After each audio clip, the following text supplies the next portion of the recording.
Halos 3 araw nagsusuka ng suka. Madalas ka din siyang maglaro sa may tambakan. Pag malapit ng health center kahit sa ospital, nasugod natin siya. Pagkuhan mo na. Tara! Tara na! Wala kami bigyan ng gamot. Kanina pa kami nakapila dito.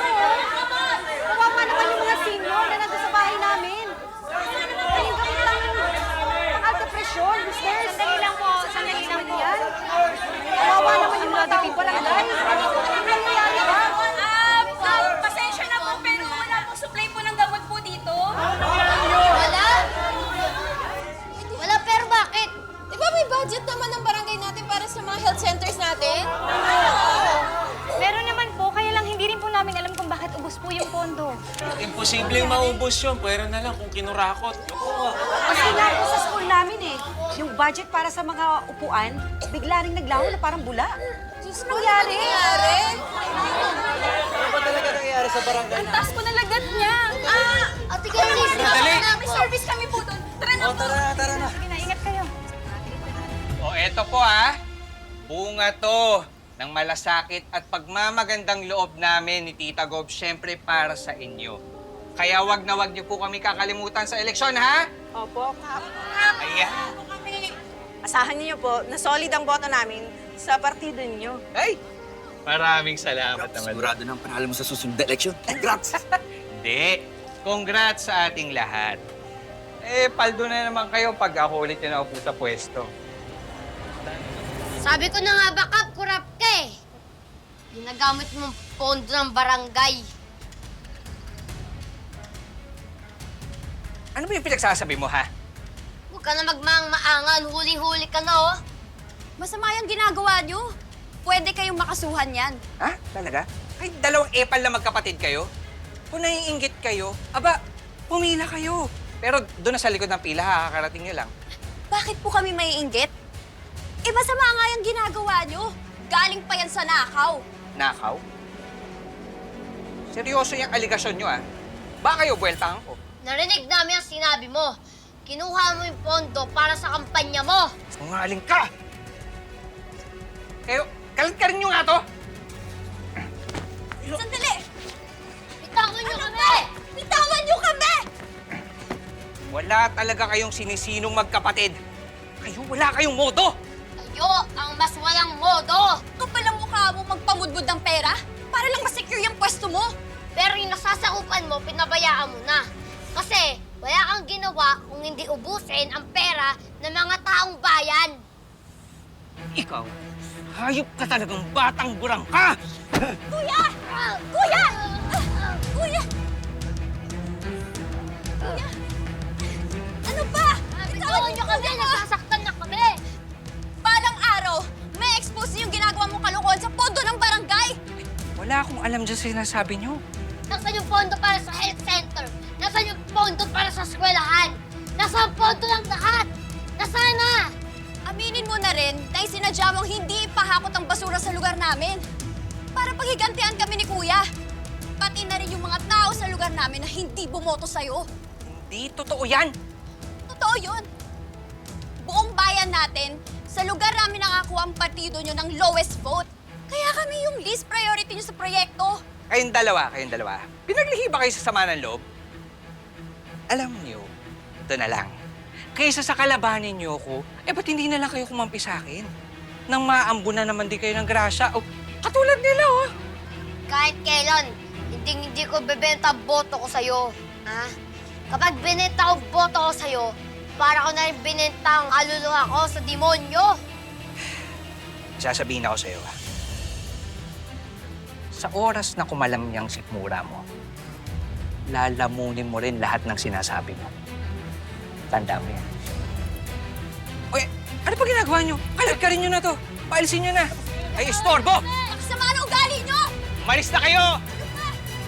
Kuya! Pupunta ako sa Kapitolyo. Sasampahan ko ng kaso si Kap. Malinaw naman na ginigipit niya tayo eh. Good luck talaga sa atin. Mas babueltahan tayo ni Kap niyan. Personalan na pala ito nangyayari. Oo nga naman. Tumigil na kasi kayo ni Rin. Pader yung kinakalaban niyo eh. Teka lang, sandali lang. Bakit parang sa tono ninyo, sinisisi nyo pa yung mga anak namin sa panggigipit sa ating lahat? Totoo naman, di ba? Kung hindi nila kinakalaban si Kap, eh di sana hindi tayo napeperwisyo. Teka muna. Bakit ganyan kayo magsalita sa mga anak namin? Nagmamalasakit na nga sila eh. Tapos sila pa ang sisisihin nyo? Oo nga, huwag mga anak namin ang sisihin ninyo. Ang sisihin ninyo si Kap mismo. Oo. Kung ano man yung personal yung galit kay Kap, huwag niyo na kaming idamay. Mga buwisit, tara na! Tara.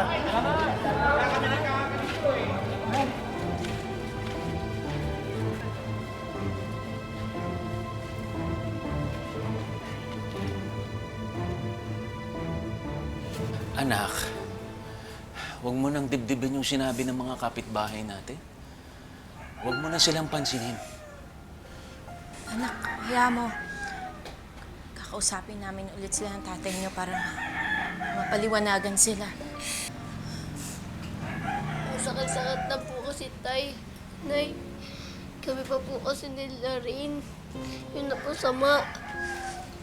Oo nga po, Tay. Nagmalasakit lang naman po kami ni Kuya eh. Kaya namin kinumpronta si Kap. Sobra naman pong unfair ng mga kapitbahay natin.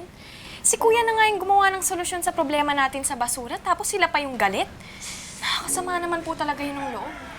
Talaga naman nakakasama ng loob yan. Pero tandaan ninyo, huwag kayong titigil na gumawa ng kabutihan para sa kapwa. At lagi nating ipaglaban yung sa tingin nating tama.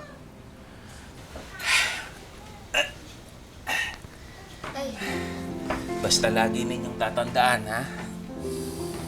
Kami ng nanay nyo, ni Riley, nandito kami para sa inyo kasi mahal namin kayo.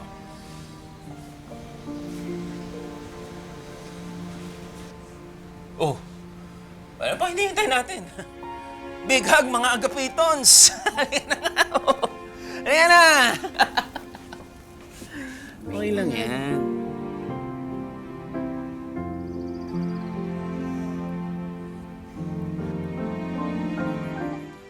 Oy, tabi. Uy! Oh, magkali naman tayo, ha? Lahat ng hindi magbabayad ng 2,000 ay hindi pwedeng makapagtinda dito. Okay? Nako, Kap. Oh. Pasensya na ho. Baka pwede mamaya na lang ho kayo maningil. Kakaunti pa lang po ang benta ko eh. Oo nga, ano? Oo, pwede naman. Boys, pakitapon nga to. Ano gagawin nyo? Teka, wag yung gagawin. Kawawa naman, oh. Kawawa naman. Huwag mo lang yan. Inutang ko lang naman pinuuna, kuya, tapos gaganin niyo pa! Hindi, sige. Next time, maaawa ako sa'yo, ha? Kap, sobra ka na. Bawal yung ginagawa mo.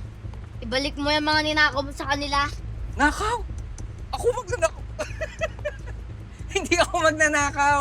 Kinukuha ko lang yung mga bayad nila para dito sa tindahan. Kaya palagi sa'yo itong kalsada, ha? Aminin mo na, may binulsa ka diyang pera nila. Hoy, batang wala. Ikaw, ang kulit mo. Wala naman akong paki sa'yo. Pag ikaw hindi ka tumigil sa paninira sa akin, gagawa ko ng paraan para ikaw at yung buong pamilya mo makaalis sa barangay ko. Hindi mo pwede gawin yan, ha? At huwag mong pagsalita ng ganyan, anak ko. Kung hindi, ako makakalaban mo! Teka. Ikaw yung kamunti ka na mamatay, di ba? Oo, ikaw yun. Uy, dahan-dahan. Pero alam mo, dapat namatay ka na lang. Kasi kung namatay ka, meron kang libreng ataol at patolda mula sa amin ng barangay. Ikaw, alam mo, ikaw ang salpahe mo. Nakakasukay maugali nyo. Talaga? Subukan mo saktan pamilya ko, ha? Di ako natatakot sa'yo. Lalabanan kita sa lahat ng labang gusto mo. Hindi kita uurungan.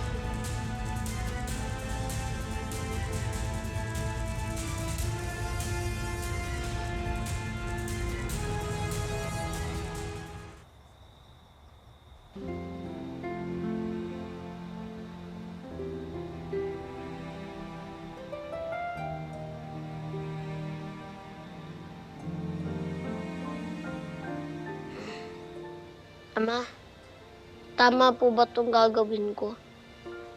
Ito po ba talaga nakatadhana sa akin? Ama, sana po gabayan niyo po ako. Salamat po, Ama.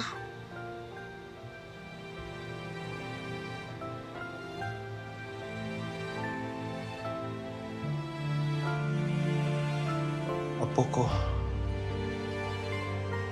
nasaan ka na?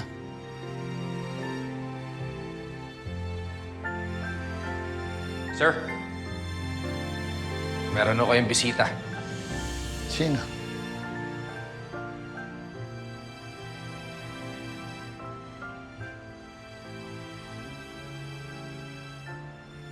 Rambo, iho. Sir Mayor, di na po ako pwedeng manahimik at magbulag-bulagan. Gusto ko na pong tuldukan ng mga kawalang hustisya at kasamaan sa bayang ito.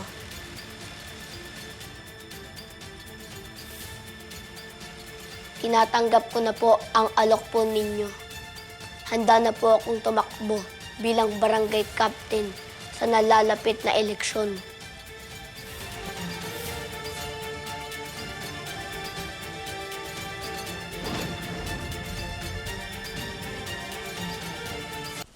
Kuya, Ano? Totoo ba yung sinasabi mo? Opo, Nay. Sinabi ko na po kay Sir Mayor na payag na akong tumakbo bilang barangay captain. ang astig talaga ng kuya ko. Kabugin mo si Cap Jerry, ah. Kayang-kaya mo yun, kuya. Landslide! Alam mo, anak, nakaka-proud ka talaga. Tsaka ako, bilang tatay mo, alam na alam ko na yung puso mo tsaka hangarin mo para talaga makatulong dito sa lugar natin. Mabuhay si Kuya Rambo! Yes! Bagong kapitan ng barangay ni Wailwa! Kapitan Rambo! Yeah! Kaya mo yun, kuya, ha? Siyempre, ako pa ba? Ako Yes, ba? Kapitan Jerry. Oo. Ginigipit tayo ngayon, siya ang gigipitin ko. O, di ba? Kapitan Rambo.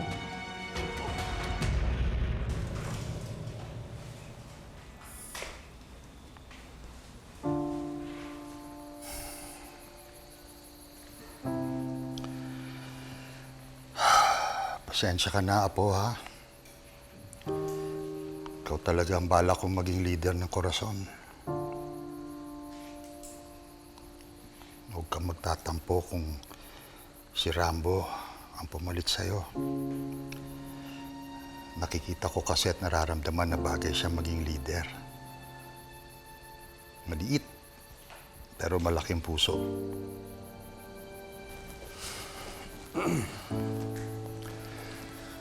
Naihatid mo na ba si Rambo? Yes, sir. Kakausapin daw niya yung pamilya niya. Nakakatuwa naman at nakumbinsin natin siyang tumakbo bilang kapitan ng barangay Liwayway. Panahon na para tapusin ang paghahari-harian at pag-aabuso ng pamilya ni Esmeralda. Sir, tingin niyo ba kakayanin ni Rambo? Nandyan tayo sa likod niya.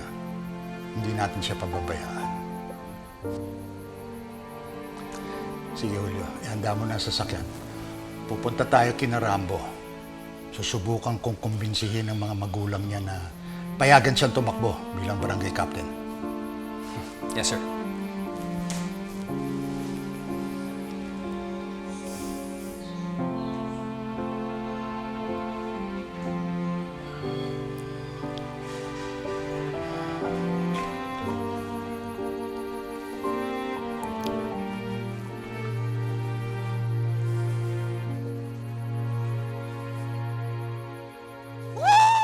Yes! Yes!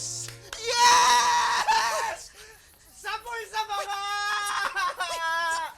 Ka ba naman, Ompong? Ang dami-dami natin customer lang ingay mo.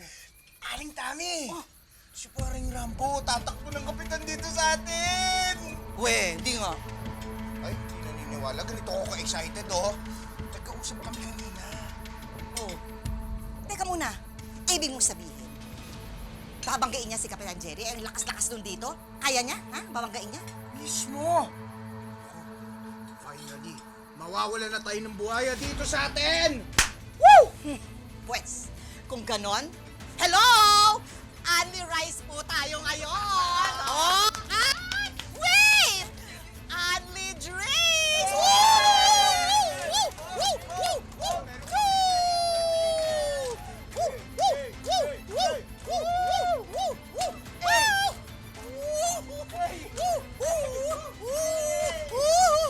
Woo! Woo! Woo! Okay, order pa! Order pa! Come on! Order pa! Woo! Woo! Paki-fill up na lang po ng form ng kandidato. Teka. Bakit ikaw ang pumi-fill up ng form? Ako po ang kandidato. Ikaw? Nagpapatawa ka ba? 21 years old pataas ang age requirement ng isang kandidato. Ma'am, 25 na ho siya. 25? Ikaw yung Rambo? Ikaw yung nag-trending? Ikaw yung bata pero matanda na? Ako nga po. Uy, si Rambo! Mari, dali! Rambo!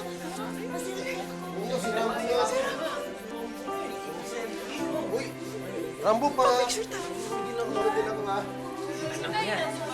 Salamat ka, Rambo. Thank you. Uy, si Rambo!